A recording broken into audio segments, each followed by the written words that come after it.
Amy. Thanks so much for stopping by my channel. Tonight I'm going to show you how I paint a design. It's actually a floral design on this trifle bowl. This bowl is nice to actually make layered desserts, layered salads, maybe even use as a centerpiece. Fill it up with some water, some cut flowers, and some floating candles, and you're good to go. It would be beautiful with a painted design around it. So I'm going to start with two number 12 flat brushes and a number 10. These are all plaid one-stroke brushes. I'm also going to be using a number 2 Princeton Heritage round brush, and then a stylus to do some dotting with.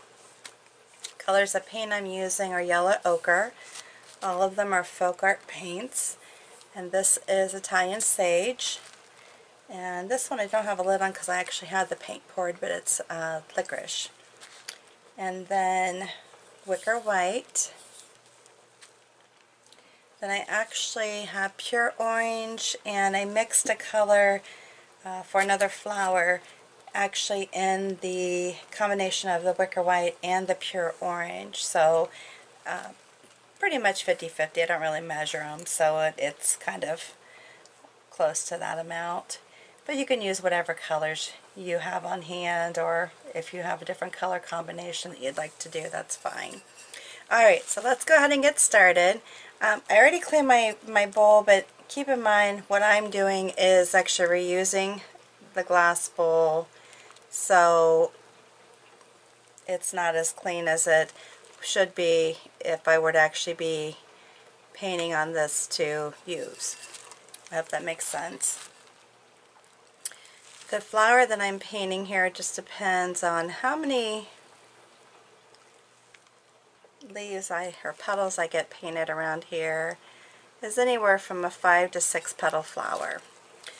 So just keep that in mind. A lot of times I get started with them and then I can't fit it in, so it becomes a 5 petal or a 6 petal, just depends on what it is I'm working on.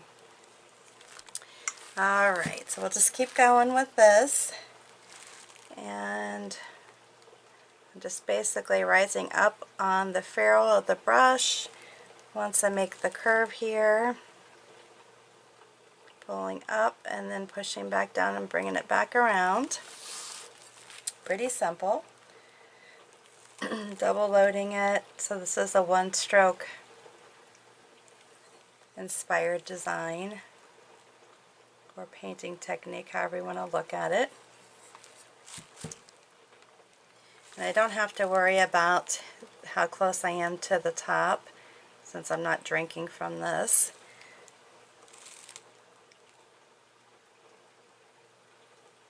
Alright, so I have that one painted in. The next one that I'm going to do, I'm going to put the, let me think here, I want to make sure I'm not using too many of these. I'm going to paint in more like a yellow, it's a orange circle pretty much. Now you can do this where the flower actually overlaps, or you can paint around it to make it look like it's overlapping it the other way. So instead of making it like this flower is overlapping the yellow ochre flower, the yellow ochre flower is actually overlapping the orange one. Alright, so I'm just going to paint it in here. I'm trying to give it a rounded shape. Doesn't have to be perfect, but I'm trying to get it to where it's at least opaque. Because you know how I like things to be opaque as much as possible.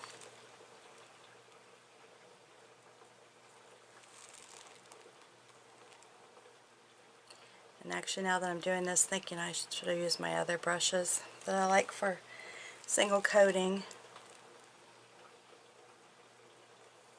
because I wanted to have a nice smooth layer, but the way I'm doing it right now, it's not going to look like that.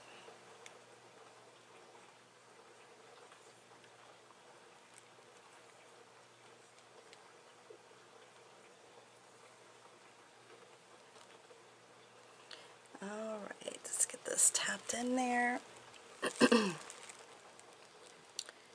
Give it a little time to, just a little bit of time to dry.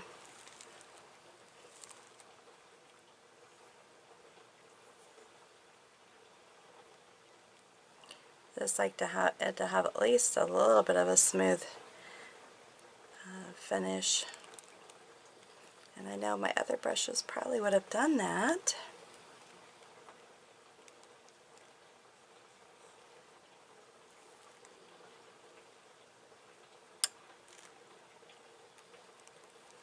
Alright, I'll leave it alone. I want to overwork it, because that would not be good either. Alright, so then the next one that I'm going to do is I'm going to double load with my sage green and my wicker white, and this will be the number 10 flat brush. And then I'm going to come over here and start pulling in another flower. So what I'm doing here is just basically tapping down and pulling, lifting up as I get to the end here, pulling. Now I like to kind of go different directions here with these type of flowers, meaning that there's a little bit of space in between. They don't all have to be the same length. See how I have a little bit of space, and like this one's going this way, that way, this way. So they're not all actually going in the same direction. I just think it gives it more interest. If you want them to go, you want to go around a circle and leave an opening, you can. I just prefer not to do it that way. But again, that's up to you and what your preference is. Now this one, I'm going to have it coming in as if it were overlapping the yellow ochre flower.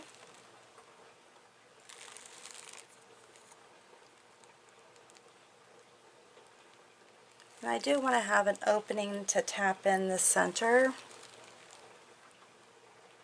So all these petals are not going to be meeting, and of course because I didn't give any dry time, it is pulling in some of the yellow ochre, which again is fine. I'm not concerned about that at all. Need to do that one a little bit better. Not so happy with this one.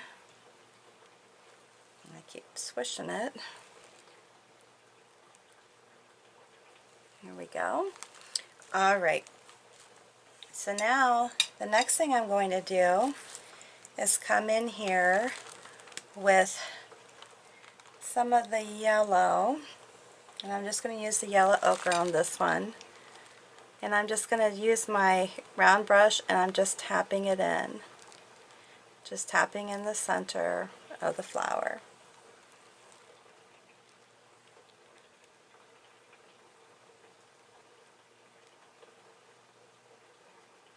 Okay, and then I can go back in, pull out some white, and just tap it a little bit in here. Kind of like it like that. And then, using the same brush, I am going to tap in the center here. Now I didn't leave an opening. You can leave an opening if you want. I did not, which it's fine either way. And I'm just going to go over it and just tap in a center here. Just using the same round brush. I'm just kind of, I didn't rinse it off even. I'm just scooping some of the paint off of it and going with that.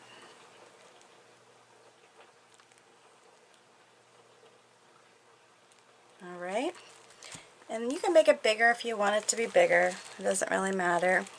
Then I'm going to come over to my orange one. Now this one might be a little more difficult because the paint is kind of thick, and I am just kind of layering the black over the top of it, but I do want the center to be black. And I am not giving any drying time or hitting it with a hair dryer. Anytime I'm painting a design, if you feel the need to do that, please, by all means, go ahead and do what you need to do.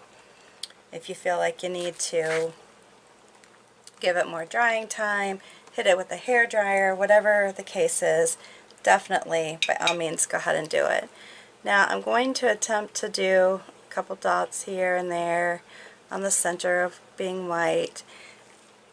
With the center being wet, once again, you have to keep in mind that it could pull the paint or make it not look as neat because it is so thick. Alright, so on this one, I'm going to go ahead and do a lot of little dots, little black dots, and just go around the center. Might fan them out a little bit more in different areas, make more little dots as I'm going here.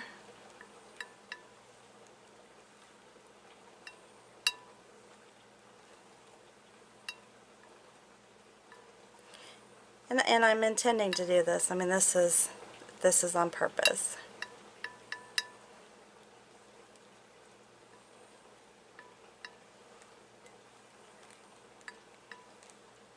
That one didn't even catch.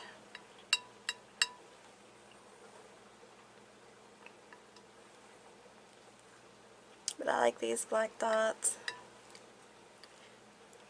I like dots in general. But I think this is a neat way to use them.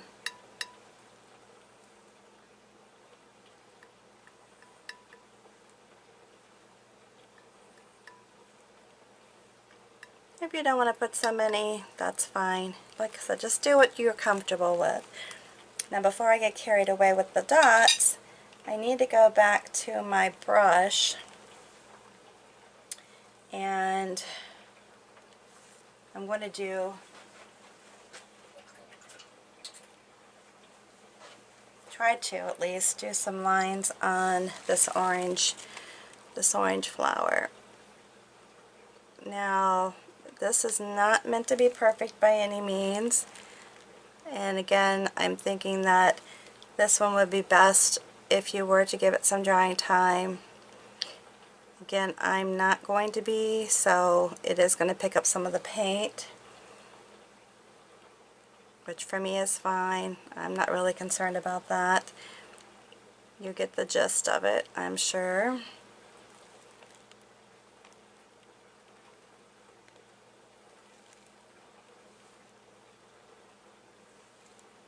Just got to make sure I'm loading it thick enough.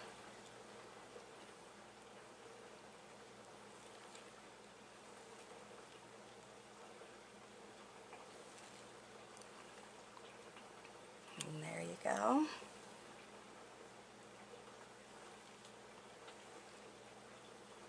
That one is definitely taking the paint off. Like I said, on this one I would definitely recommend, I don't know how I even got black in there, definitely recommend allowing some drying time on it. But I figured that because how thick the paint is. And I would just go back through if you see any openings that you feel like need to be filled in. If you want them to be lighter, darker, because it's somehow or another I picked up black and I think I just did it again. I'm not sure where I'm getting that from. Besides the fact I have orange all over my hands now. But you can go back in, you know, and add some more lines or just keep it light and whimsical, however you want to do it. But I'm just going to leave it like this. Alright, you get the gist. That's the main thing. Okay, I'm going to go back to my liner, or my, I keep forgetting the name of this every time I'm trying to work with it. And then Just do the same thing with the dots.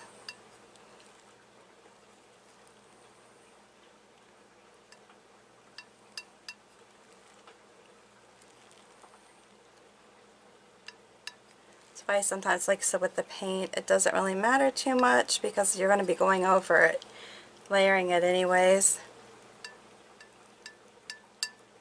It would definitely work better if you allowed more drying time.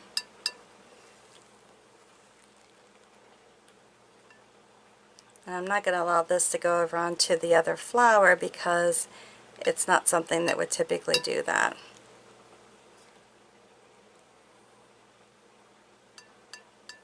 Alright, so I'm just going to stop with that. Like I said, I don't want to get too crazy with it. And then I'm going to come over here and basically do the same thing. And if you don't want to do that on all the flowers that you're working on, by all means don't. You don't have to.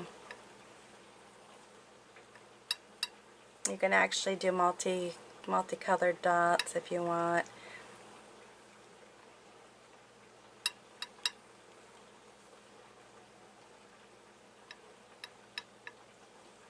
Or do more of the thinner dots, little dots.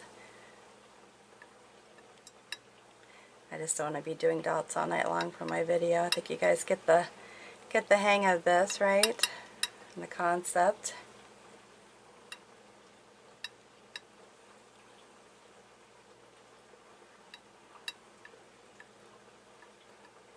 Alright, I'm not going to get too crazy with the dots here. Alright, so then the next thing that I'm going to do is put this aside. I'm going to go back to the sage green and the white, and I'm going to start layering in some leaves.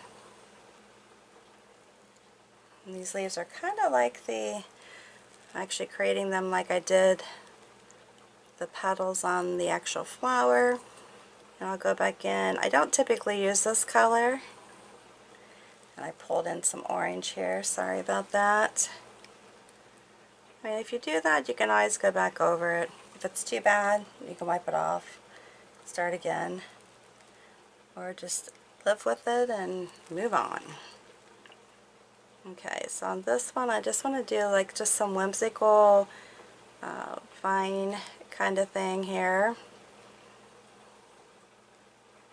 And I'm only painting on the front of this glass bowl. If I were to actually be doing it for myself or as a gift, I would go all the way around it. And I'm not going to, with these, I'm not going to overlap on these leaves right now.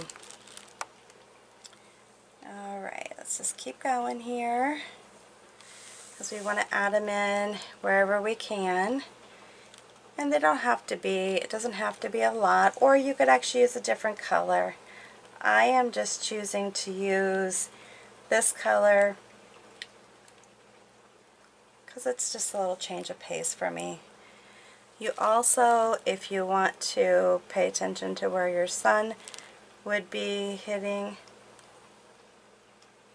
you can definitely rotate this and change the colors, whether it's the white on top or the green on top.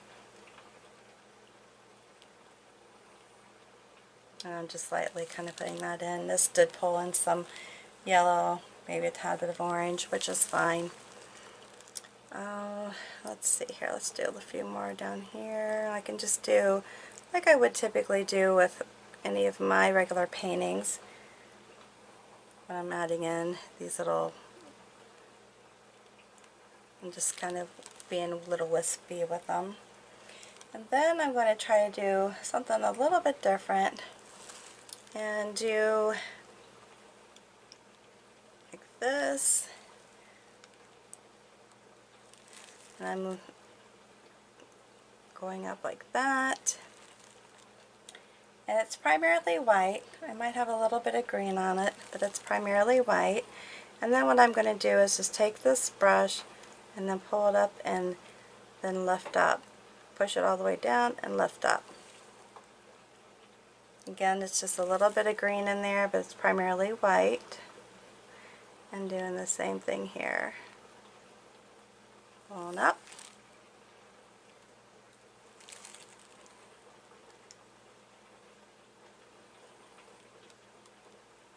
Okay.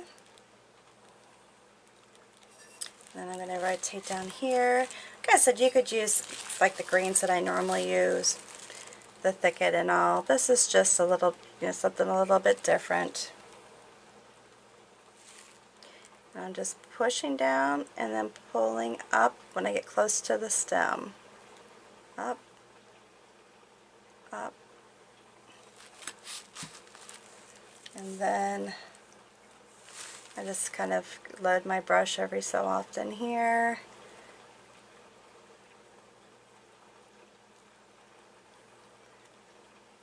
A little bit different from what I normally paint, but I think it's pretty. Like I said, you might want to leave, maybe make the leaves a different color. Actually, another thing that I ended up doing, this brush, and this is the part where it would be nice if you had some medium, flow medium or whatnot to actually thin out the paint a little bit. But I'm just doing some little whimsical little tendril things around here, and you could put them in just a couple different places. Again, these would be nice if the paint were thinned. Just never thin paint if you're painting on glass with water. That's a big no, no, no. Alright, so let's see, let me look at it. I'm just going to stand back and look here a minute. The one thing I might do here is maybe put another leaf going down like that. I'm just trying to tie this in here a little bit because I feel like it's just kind of hanging there. And I don't want it to do that. I don't want it to have that feeling because it should be kind of connected somehow, right? I could even put a leaf out around it. But anyhow, there you go. You get the gist. I think it's beautiful. Again, something different than what I typically would paint. If you like this design, like this video, please give me a big thumbs up. Make sure that you subscribe to my channel if you have not done so already. And share this video on your social network. There's a button underneath the video. Makes it really easy to share it. I would certainly appreciate it. And if you have any questions or comments, please feel free to leave those down below. Alright, and again, thanks so much for stopping by. I hope you enjoyed this. Until the next video, you have a good one.